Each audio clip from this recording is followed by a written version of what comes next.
Good evening. I'm Anatoly Anatolisova, and this is Patriots Must Rise. Tonight, I want to talk to you a little bit about ethics. This is one of those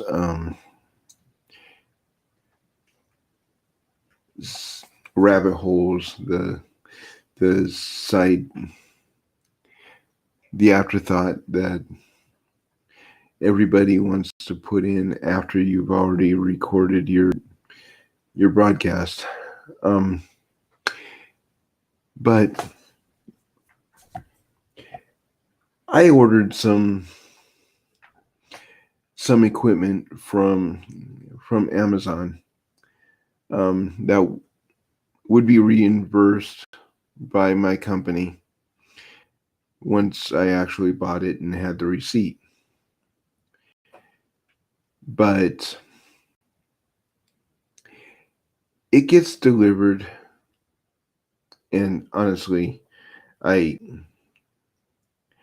I think the negligence of the delivery guy should definitely be addressed. But it gets delivered to a completely different stairwell in the correct building, but that's the only thing that was correct. Um, and once it got delivered, the people that lived at the in the apartment denied that it was delivered. I have photographs that it was delivered in front of their door, um, provided by the delivery guy. Anyway, they essentially stole the equipment. Nothing big. It just uniforms for my job and a jacket. But they knew it wasn't theirs. They knew that it was not delivered to the right place. They had the address on the packages, and they just refused to do the right thing. This is a lot of the reason why people have such a low opinion of Gen Zers and liberals in general. It's not, hands down, it is not negotiable. I do not believe that there is a fiber of good in any of this generation. But the reason that I want to bring this up is if they are willing to do this kind of stuff at home while nobody is looking, would you hire them? Um, all over the internet, you're seeing Gen Zers say flat out that they would not accept a draft. Okay. Throughout history, the punishment for a draft is not to go to jail. It is to go to the war that you were drafted for. So there's all kinds of issues there. And I don't think that they understand what they're actually saying, because if you're accepting the draft, you might have a choice as to what kind of work you're going to do. You can kind of negotiate whether or not you're going to be shot at, or whether or not you're going to be working in a hospital.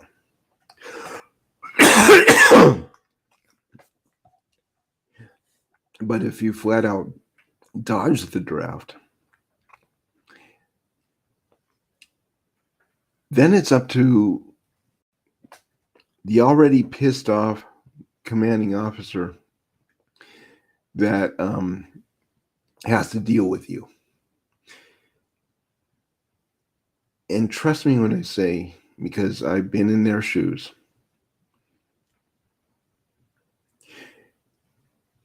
that they will make your life a living hell. You would not be better off trying to dodge it. In fact, in many cases, draft dodgers that are conscripted into the military, I'm citing Vietnam. The soldiers in the unit are instructed to take them out within the next firefight and just leave them there, because the commanding officer doesn't want to have to deal with them. So that's part of the reason that I want to bring up ethics. Whether or not it is correct to agree with a war that was basically started by the man that you elected, or whether or not you are going to have ethical issues about fighting this war, that's fine.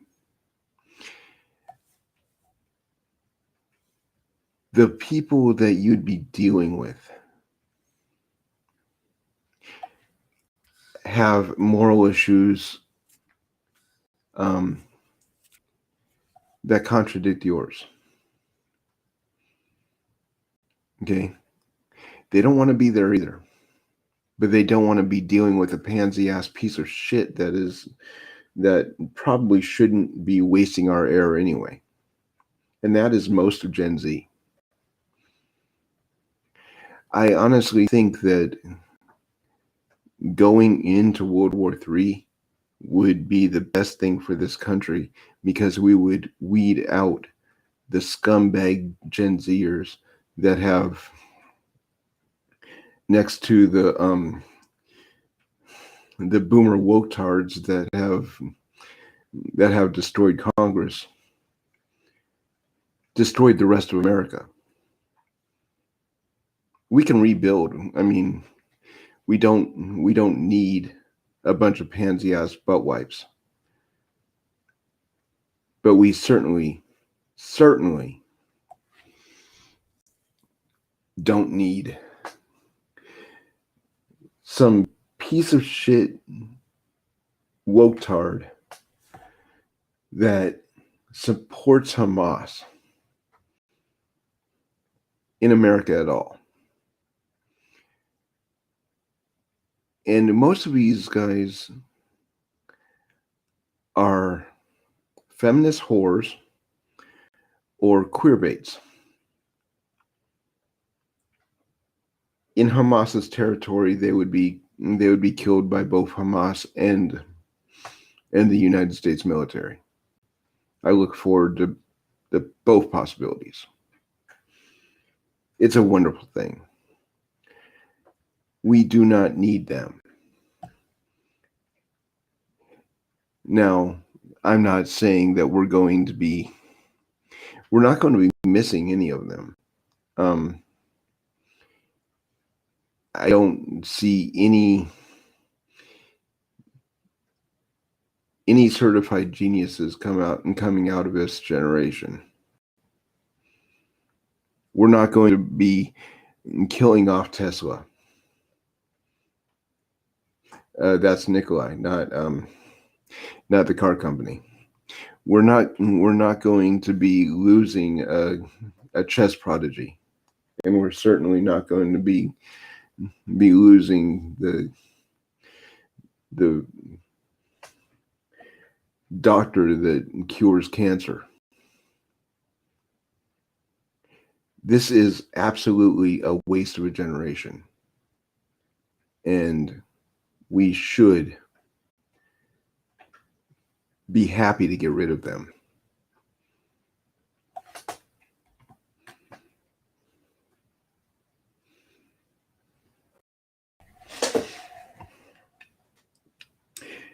Now, just like the boomers in Congress that keep whining about January 6th, that nobody should have a right to question an election, and all this ludicrous BS. The Zoomers were taught to act this way by their liberal adult parents. That's really what's so sad about it. We have an entire generation that's basically being taught or been taught, because a lot of them are young adults.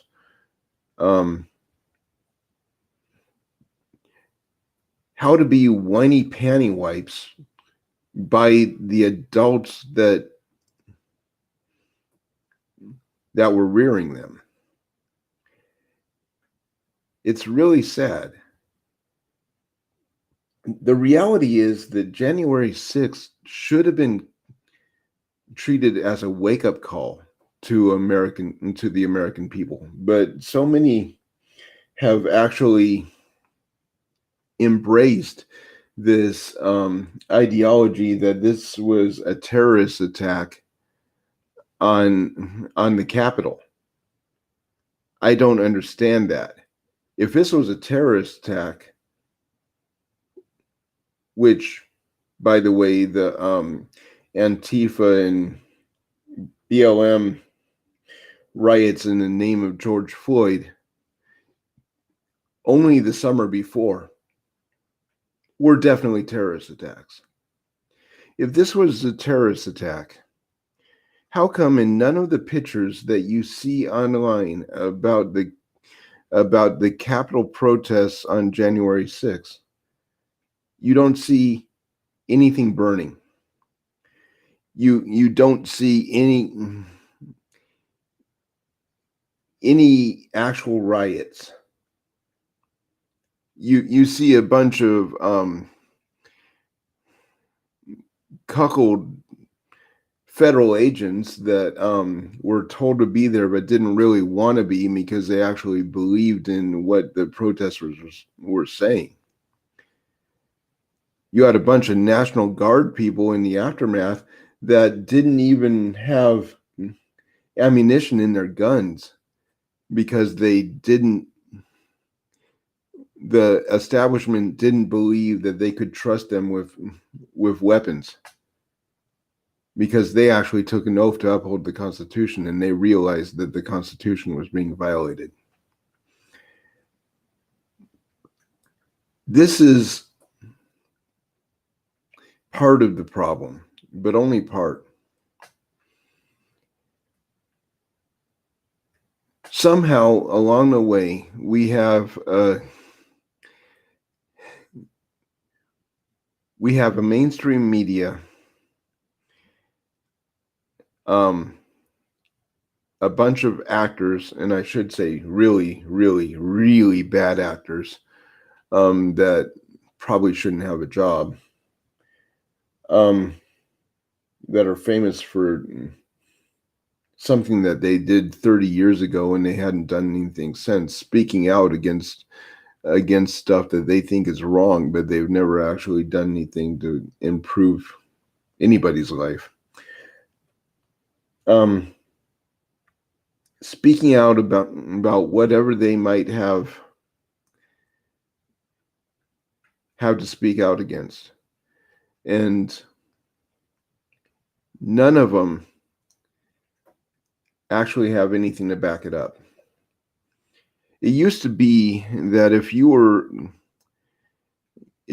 on the airwaves and you could not back up what you were saying and it proves to be wrong, you would lose your job.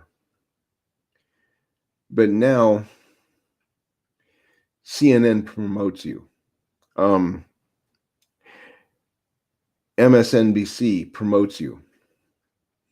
They want the narrative that these liars are pushing instead of what the actual facts were. And that is really where the ethics issue comes into play in America. The previous episode was all about fixing an election system that should not be run by the government, and basically making it foolproof so the government officials can't actually hack it and make it so it is going to run in their favor no matter what. The Democrats have been doing that for the better part of 200 years. In fact, the Civil War was about questioning an election. And yet we're supposed to just bend over and take it up the ass because they wanted to install somebody that they knew was going to destroy America.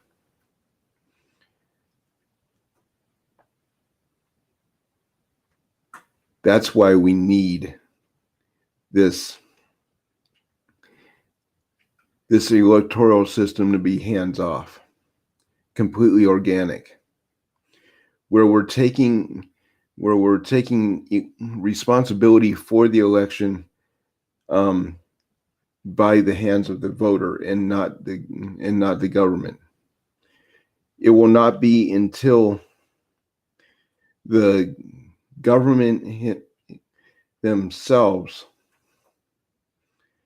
finally see the answer of the election. But at the same time, everybody who voted would see the results of the election simultaneously. So they have no time to actually pad the numbers at all. And I stand by the idea of, if somebody is found to be tampering with the election system, there will not be a trial, that they will be executed on sight.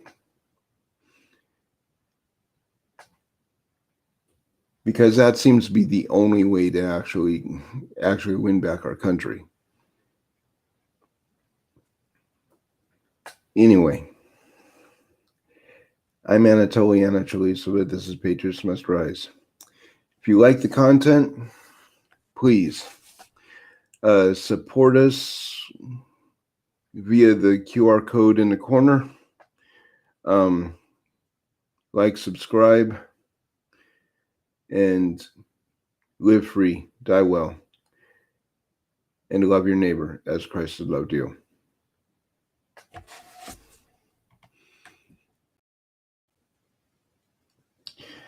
A hat tip to NY Survival, who produced that video or that audio recording. The link to my production notes is in the description if you're on Rumble. If you're watching this on if you're watching this on YouTube, you will probably not even find me because YouTube's being stupid.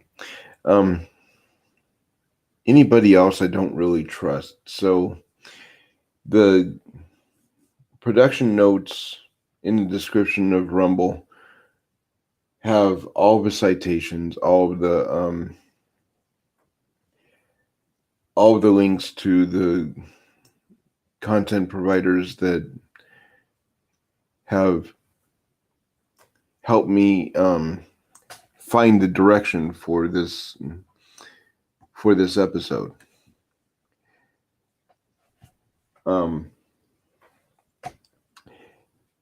NY Survivor or New York Survivor. I think it stands for New York Survival. Has been a very credible source. I don't know a whole lot about him, but he's able to produce information that is available, but it's hard to find, and you have to know where to look in order to actually find it. So he's much appreciated. Okay, so we're on the brink of a nuclear war. Nuclear weapons are already being staged in the Middle East to attack Iran, which I, to be honest, don't have a problem with. Okay, they've been nothing but tyrants my entire life. But would we be in this situation if the people's choice for the presidency actually was sitting in the White House right now? I don't believe so. And the reason I don't believe so is because throughout Donald Trump's first 4 years, he was the president of peace. Negotiations on the table for warring factions that had been warring for generations, and multiple presidents have tried to actually be the negotiator. They weren't able to do it. Trump was. So I do not believe that it would have actually been the issue that it is now, because we have the shrill for the military-industrial complex in office, an office that he didn't even earn. So how do we keep that from happening again? Well, to begin with, when this country was started, the government holding a role in the fair election process actually made sense, because we didn't have the technology to safeguard against government corruption. We didn't have the technology to safeguard against any corruption, but we do now. It's called blockchain. And what I'm proposing is actually a pretty cool idea that my dad came up with, and I'm all about it, because the way the blockchain works is if you tamper with the transaction in order to make it bigger or smaller, the blockchain figures that out, and the transaction just isn't sent. Okay, so if we use that for voting, not only do we have the advantage of not having to have these stupid ballot boxes that these liberals love to stuff, or these mail-in ballots that stole an election in 2020. But we already have the infrastructure for it. Everybody has a cell phone. Okay. If you want to register to vote, you simply go to the hospital, put your DNA on file. That's your verification and verification of ownership of the phone that is in question. The reason that I'm going with DNA is because it proves who you are. If you're able to get the test, it proves that you're an American citizen. In order to get the phone in the first place, you have to show a valid ID. And that's already completely in place. They can't say anything about it being racist because, well, I've never met a black man that doesn't have a cell phone. Let's just get real. Now, there is a conflict of interest that I want people to think about, and think about hard. When the people that want to keep their job are in charge of the standards that would get them fired. And that's what an election is. It's trying to change the government peacefully so we don't have to abolish it in ways that they don't want us to do. Because, like it or not, there's more of us than there are of them, and they know it. That's why they want gun control. They play to the bleeding hearts of the illiterate and ignorant. But the reality is the corruption of the day is always looking for ways to keep themselves safe.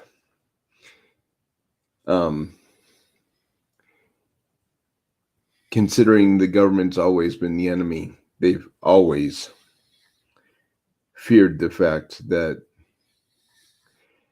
Americans have held guns and had a right to hold guns. So we have a major conflict of interest with the government making laws in how an election is actually run. Now, ultimately, once the vote is counted on the blockchain and it goes through to the government, they would have to eventually certify it. You're not getting rid of the government involvement completely, but you are getting rid of the blatant corruption that has been spitting in our faces for generations. Barack Obama wasn't elected. Neither was Bill Clinton. But here we are. If we make these subtle changes, getting rid of the ballot boxes, getting rid of the mail-in ballot, giving them a 24-hour window to vote, and after that, your vote doesn't count because you have the device right there in your hand. You have no reason to be complaining that you didn't have a chance to vote. I think even the left would have to say, yeah, that's fair. This is something that I've been playing with. I've been investigating the possibilities of a blockchain powered voting system for a while. during 2020, the possibility of them cheating came up, and my father suggested the phones because game shows like Dancing with the Stars and Survivor and a few others actually have the communicate to the producers via text message to vote for whatever, and millions of views. They certify it within seconds. The days of the week-long voting process are over. And that's the way it's got to be. Like I said, the production notes are in the description on Rumble. The other platforms that you might be watching this on, they're a little bit suspect. They do not like my content. They completely shadow ban me. So I don't pay any attention to them. If you want to participate in this podcast, you have to go to Rumble. If you like the content of this podcast, the QR code in the upper right-hand corner, right hand to me on the screen, anyway, is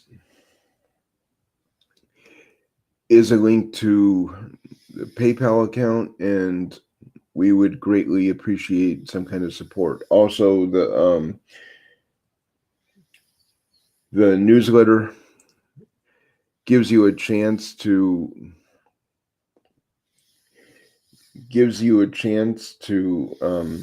become a paid subscriber. You get a little bit more in-depth information and into the thought process and how this podcast is produced, and even how and why a blockchain election system might be the wave of the future.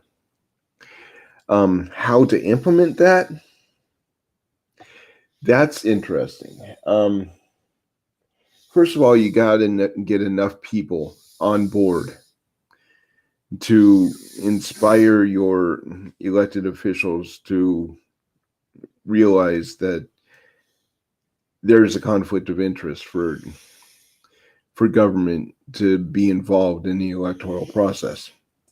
It should not be up to the legislature. The legislature is elected. It should not be up to Congress. Congress is elected.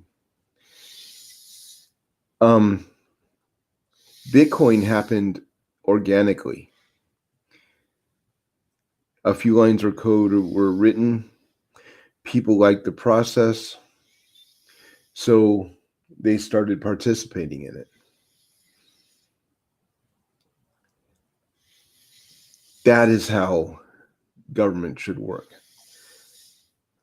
We are supposed to be a government of the people, for the people, run by the people.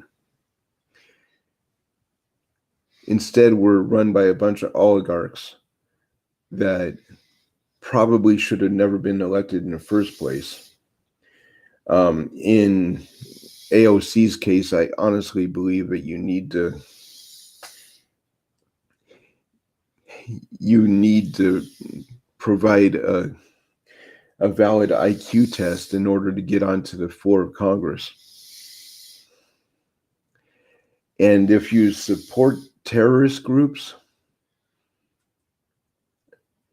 that blatantly want to destroy Americans, you shouldn't be serving in Congress. You should probably be going in front of a firing squad. So the reform has to be there. We have to be willing to change. Please.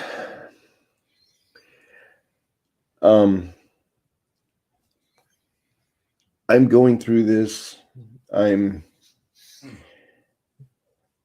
doing everything that I can to grow this channel, but I need your help. Please like, subscribe, share on whatever social network you might be involved in. But the reality is that we have a chance to make this country great again. We have this chance to actually provide an avenue of freedom for the rest of the world that would get the corrupt out of office without question. This country has been promoting democracy to people that didn't want democracy for generations. And it's never worked. It never will work. But with a true, secure election that is not run by the very people that have a conflicting interest in how it's run, because they're the ones that don't want to lose their job, we have a chance to actually make it work. So please, like, subscribe, tell your friends about us. Donations on the QR code would be great. Everybody's having hard times. Our family is no exception. But the most important thing, most important of all, is I ask you to live free, die well, and love your neighbor as Christ has loved you. And I mean that sincerely. Have a good day.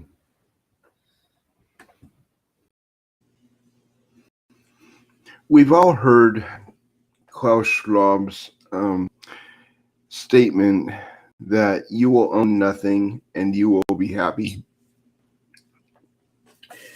And I don't know how many people have realized that for the most part, the economy has become structured so you really don't own much. For instance, the editing software, the live stream service that I use to upload my podcast,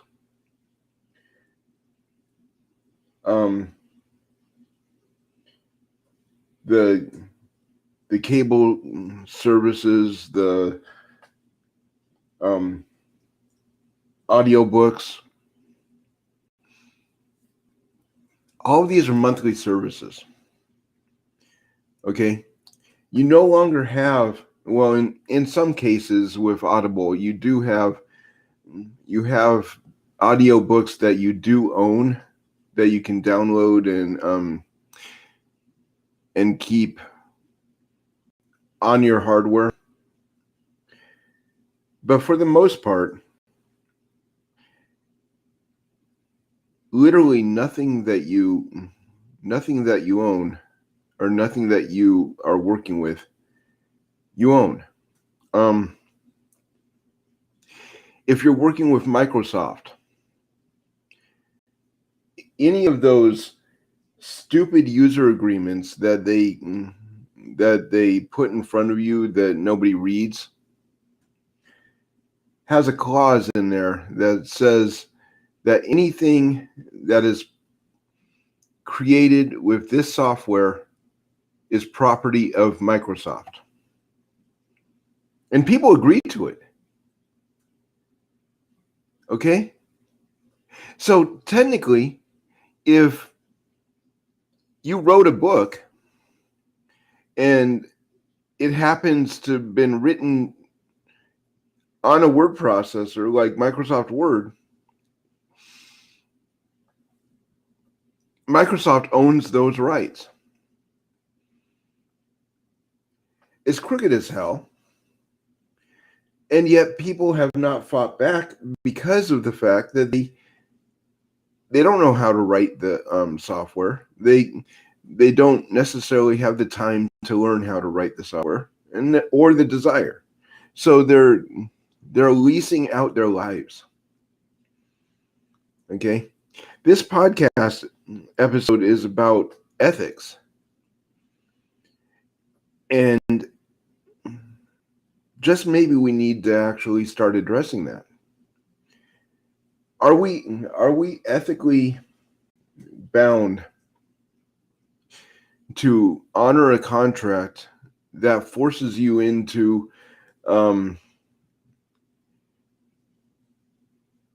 handing over your hard work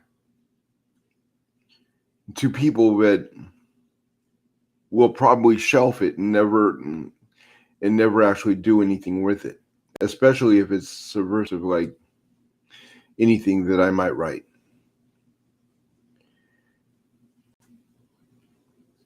Is it possible that just maybe these subscription services, now granted, most of these subscription services are just entertainment. We don't actually need them. We can turn them off, not use the intellectual property that they're leasing out, and we'd be fine with it. However, there are subscription services, and this is where it gets scary, that deal in food, where if it ever comes to the point where you no longer own your car because you don't own anything,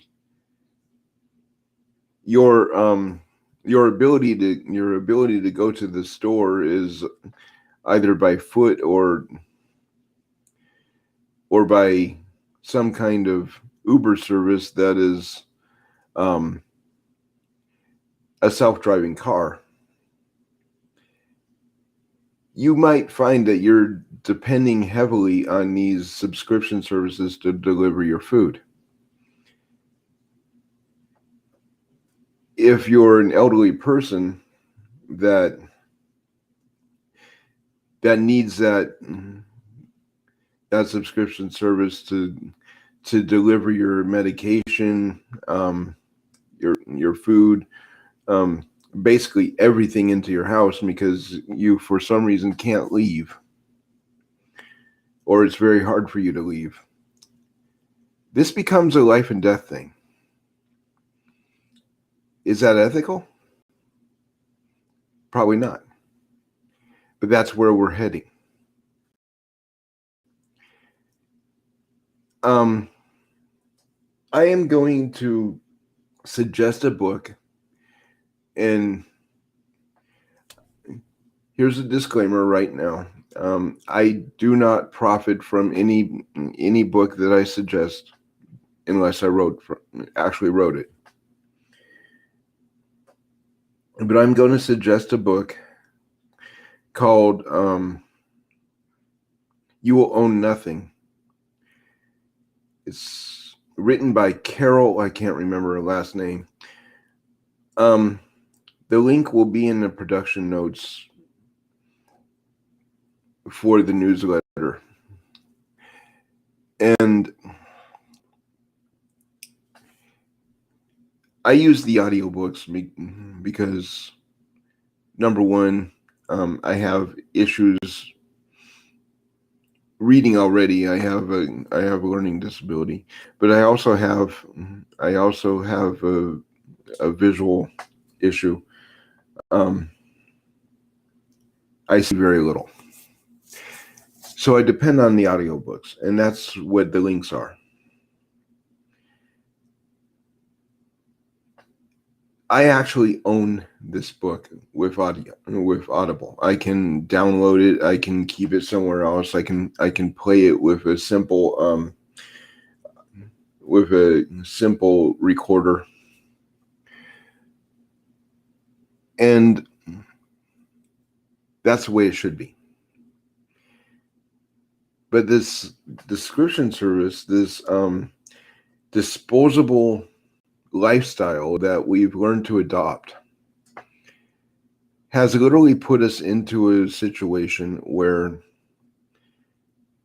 literally at one point or another in the near future, we will probably literally own nothing.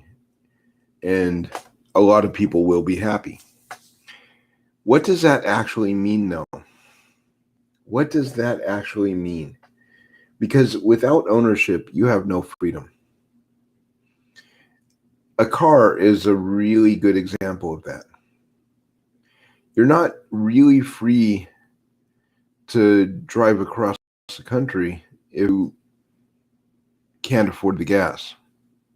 Has anybody ever wondered why the gas prices are actually running so high? I mean, most of the people that hate Joe Biden so much they want to kill him are far enough away that they're safe. Think about that.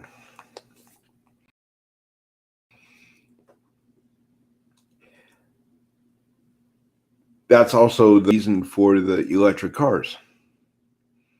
They intentionally limit the range of the car on a single charge because they do not want you to be able to leave your vicinity.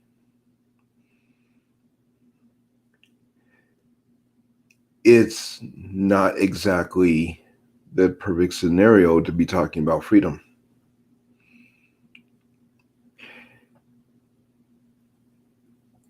As far as living in a city, you know this one very well. In fact, within the city limits, you can get arrested for pouring water. Think about that. Okay. They want to be able to control your water consumption because they want to be able to bill you. Yet water is free. So they control how you collect it.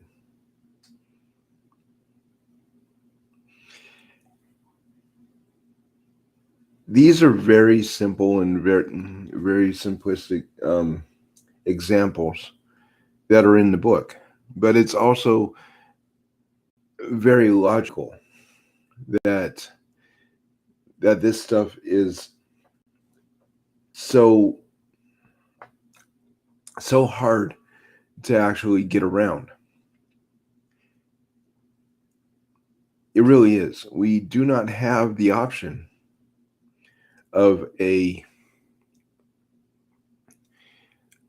truly independent, of free thinking population when our information is censored to the point that we don't own the information. Our use of production software is controlled by the company and the government that you happen to be working with. The Great Reset and the statement, or the Great Reset is here. The statement, you will own nothing and you will be happy, might not be a true statement, but you will own nothing has become a very true statement.